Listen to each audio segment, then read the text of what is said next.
Yeah, the good news for this defendant is that at 30 years, she'll be eligible for parole.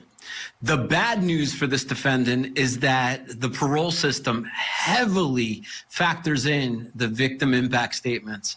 And I believe that this family and these victims will be at every single parole hearing all the way up until the maximum, which could possibly be 60.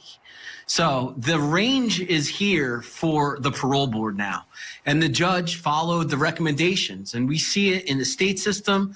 Oftentimes it's probation that makes recommendations. The federal system, there's also the similar sentencing guidelines that gives judges ranges and guidelines. And in this particular state, the judge went with that 30 to 60. And again, 30 years without parole that this defendant's going to have to do. Yes. That's for the plea. Because if this were to go to trial, certainly they have two bodies, two separate counts. And, then there would be the consecutive versus concurrent arguments, and every life really is worth their own sentence. And that's a good argument for the prosecutors in that sort of situation. So I think, look, they had to give her something. And she did accept responsibility. And I think that's something good for her that at least went into her factor on this. Because if this went to trial, Michael, she would have been guilty on the 2 homicides, all the other victims as well. And in a blanket sort of sentencing with a guilty on all, it could have been life sentence and she could have never seen it. Definitely.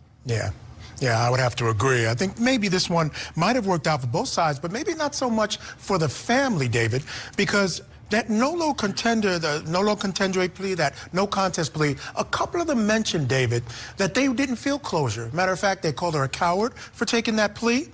They said it caused more pain, the way she was dealing with this. And again, you talked about she took responsibility. I don't think they felt she took responsibility with that particular plea.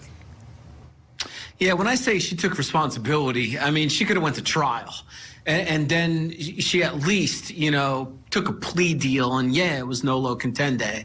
And oftentimes that's for the civil reasons, right? However, don't get it confused, audience. I mean, the civil case could be proven by any shadow of a doubt. It's a lower standard preponderance of the evidence. We talk about this frequently in our criminal system when we have civil cases as well. So really, it doesn't really get her that far in the civil case. And I just wonder if that was the right decision. Maybe she would have gotten a little more leniency if she gave a factual basis and admitted guilt.